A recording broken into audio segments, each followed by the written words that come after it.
कि ऐसा सीधा नहीं माना जा सकता। तो ऐसे में कांग्रेस के लिए आने वाले समय में मध्य प्रदेश की राहें आसान नहीं है। वीडियो में सभी के साथ नितेंद्र शर्मा, न्यूज स्टेट भोपाल।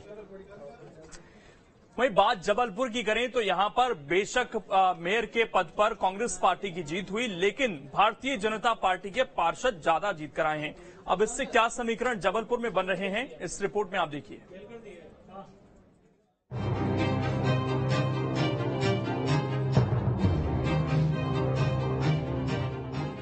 नगर सत्ता के संग्राम में कांग्रेस इस बार जबलपुर नगर निगम में फतेह हासिल करने में कामयाब हो गई। करीब 18 साल बाद कांग्रेस ने बीजेपी को करारी शिकस्त दी, लेकिन कांग्रेस की जीत पूरी जीत नहीं मानी जाएगी। इसकी बड़ी वजह यह है कि कांग्रेस अपने महापौर प्रत्याशी जगत बहादुर अन्नू को महापौर बनाने में तो कामयाब हो गई, लेकिन पार्षदों को जिताने में कामयाब नहीं रही। आंकड़ों पर नजर डालें, जबलपुर के 79 वार्डों में से 44 पर बीजेपी को जीत मिली। कांग्रेस के महज 26 उम्मीदवार जीत पाए। एआईएमआईएम के 2 उम्मीदवारों ने जीत दर्ज की। 7 निर्दलीय उम्मीदवार जीत हासिल करने में कामयाब हो पाए। इस तरह से नगर निगम के सदन में महापौर को बेहद मजबूत विपक्ष का सामना करना पड़ेगा। वहीं सदन का अध्यक्ष भी बीजेपी खेमे से बनना तय माना जा रहा है। अब इस पर नवनिर्वाचित महापौर का कहना है कि हम उम्मीद करते हैं कि बीजेपी शहर विकास में हमारा साथ देगी। मैं इस बात को मानता हूं कि कांग्रेस के पार्षद कम आए, परंतु जो विपक्ष में पार्षद हैं वो भी अपने क्षेत्र के लिए चिंता करके आए। उनसे भी उनके क्षेत्र के लोगों की अपेक्षा है। कोई भी विकास के खिलाफ नहीं है।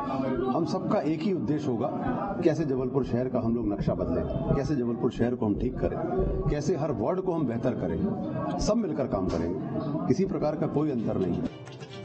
इधर महापौर का पद हार चुकी बीजेपी इस बात से खुश है कि उसके 44 पार्षद सदन में मौजूद रहेंगे।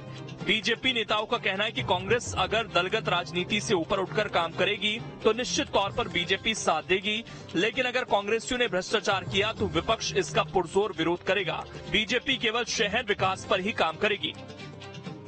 निश्चित रूप से यदि मान लो सदन के अंदर कांग्रेस के महापौर हैं और भारतीय जनता पार्टी का बहुमत है, तो आपको देखने को मिलेगा कि भारतीय जनता पार्टी अपनी बात उठाएगी।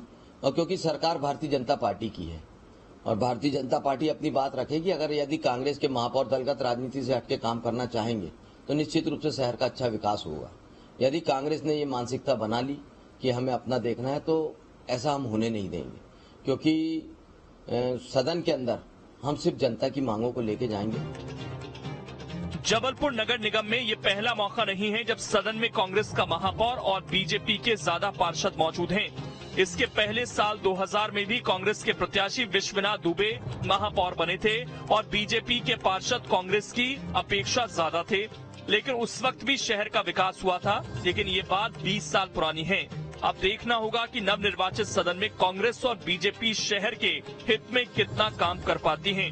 जबलपुर से दुर्गेश कुमार के साथ टीम न्यूज स्टेट।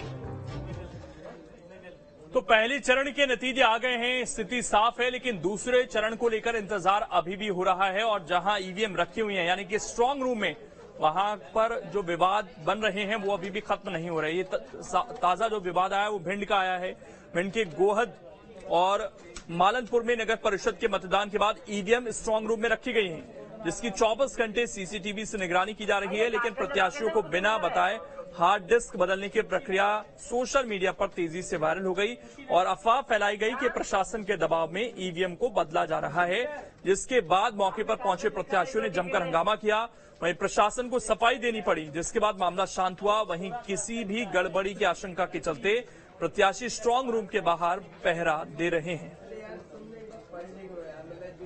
मुझे शंका इस बात की है, कोई गड़बड़ी की मशीन के द्वारा कोई छेड़छाड़ या ईवीएम में कोई छेड़छाड़ करने की गड़बड़ी, तब मुझे सूचना ऐसी मिली है तो मैं यहाँ आके स्ट्रांग रूम के बाहर अपने और भी साथियों के साथ और भी प्रत्याशियों के साथ मैं यहाँ मौजूद हूँ और 24 घंटे बैठ रहे हैं आप लगातार? मैं यहाँ जब तक 24 क्या, मैं 36 और 72 घंटे भी आंधी तूफान में भी यहाँ बैठा रहूंगा।